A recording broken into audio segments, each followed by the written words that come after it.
Hi guys. First, let me apologize for the mess in the background. We're in the middle of redoing the living room, so it looks a little weird right now, but I promise it'll be better when it's done. In this video, I want to talk a little bit about myself, so if you don't want to sit here and listen to me ramble for a few minutes, you can definitely turn this video off now. I want to talk about what I do for a living. I tend to mention it very often while I'm sewing, while I'm drawing, talking about, well, if I was doing this for work. So I am a fashion designer. I work for a company that does a lot of private label and licensed work, which means that the name of the company that I work for is not the brand that goes on our products. Our company does baby products. We do diaper bags, bibs, layette, which means apparel basically, bedding, decor, and gift sets.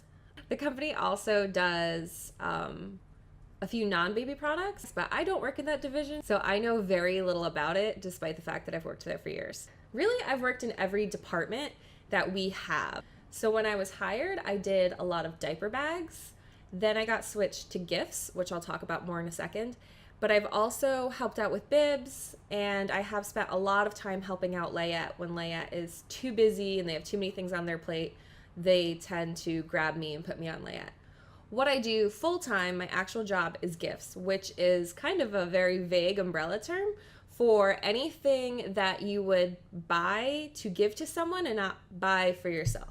So it's a lot of sets where maybe it'll be a sock set with like 4 different pairs of cutesy little socks with little like bows and ribbons on them, or a whole layette set, which will be a onesie and leggings and a hat and socks. Just really cute but really affordable things that come packaged in a very cute way. So nothing that's on a hanger, things that are in little printed gift boxes. I also do decor, which means wall art. It sometimes means bedding. I really like doing decor as opposed to gift sets. I think it has a lot more overlap with reality.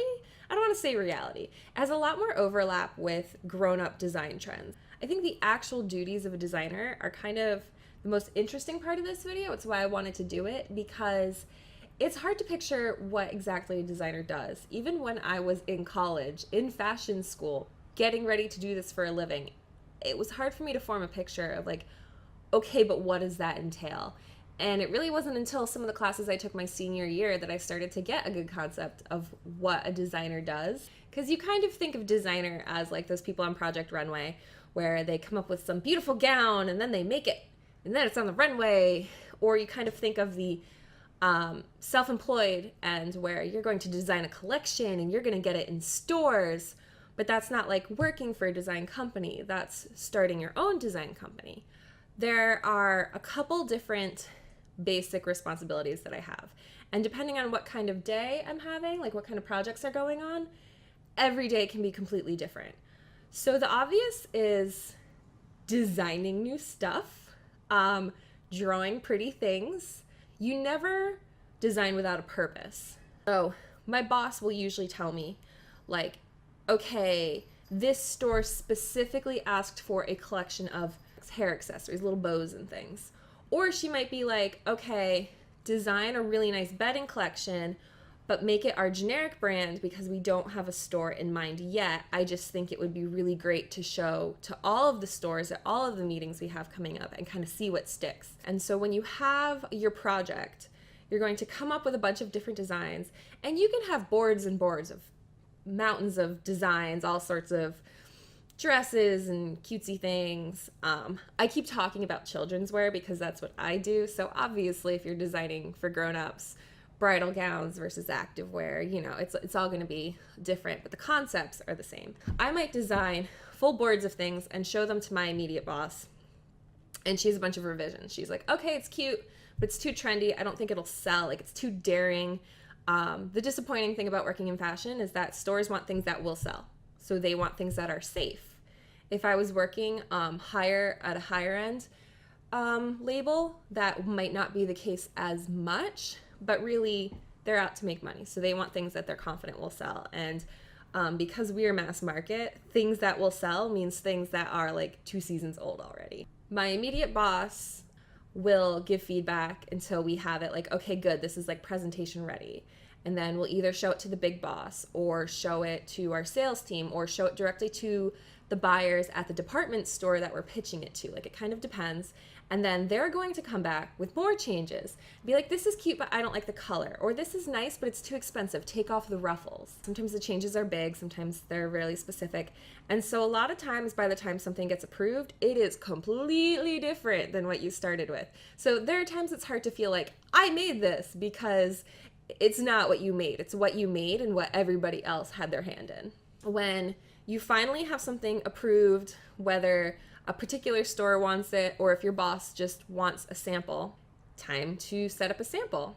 Samples are really important to have, because if you just show a store an illustration, they'll be like, okay, that's nice, but what does it feel like? How does that translate into like a real product? Sometimes things look a lot better in person than in the illustration because they look a little flat and weird in the illustration.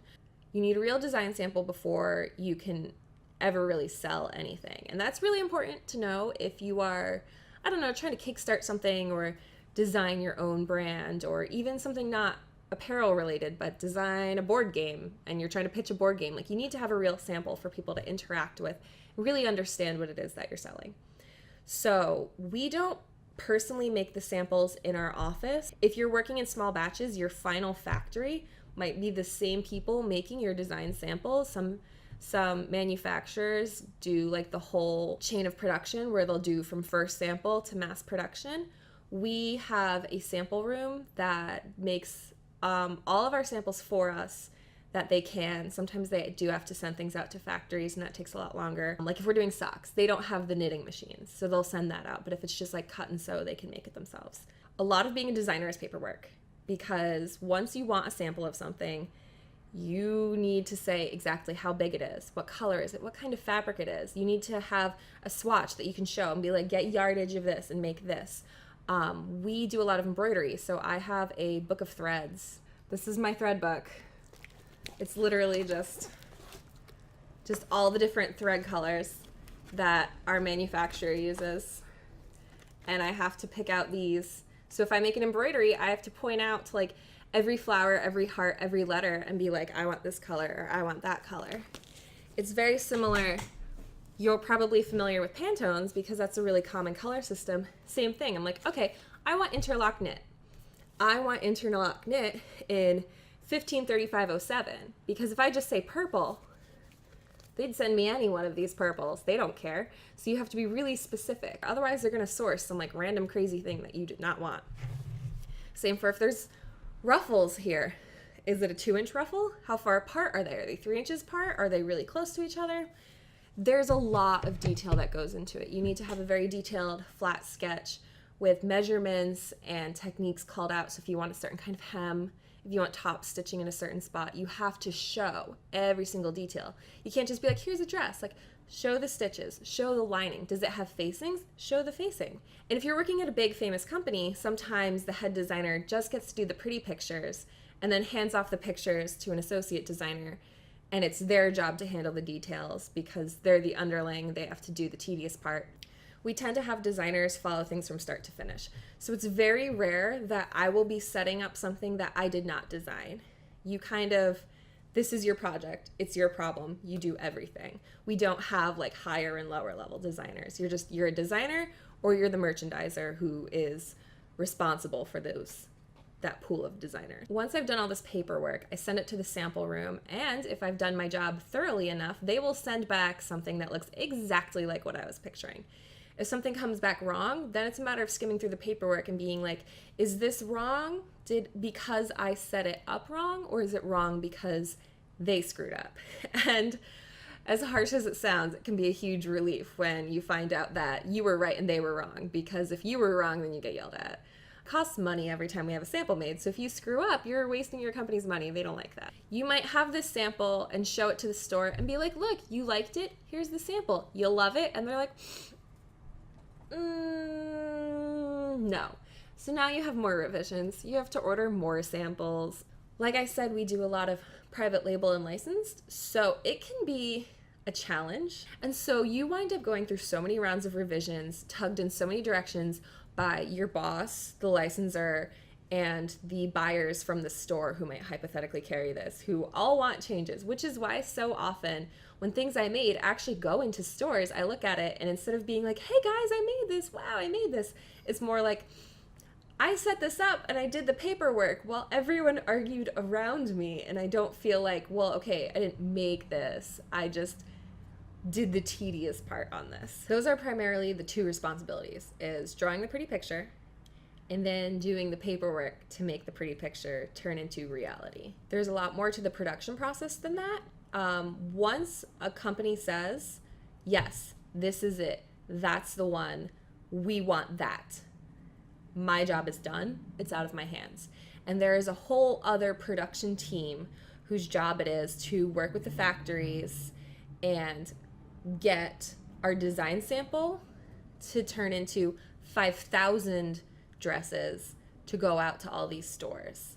So if you were wondering what it's like to be a designer, if you're wondering if you personally want to be a designer, I hope that video helped. I hoped it was a little educational. If there's any other questions you have about the design industry, what it's like, or how things are made, ask in the comments below and I will see what I can do. Thanks for watching.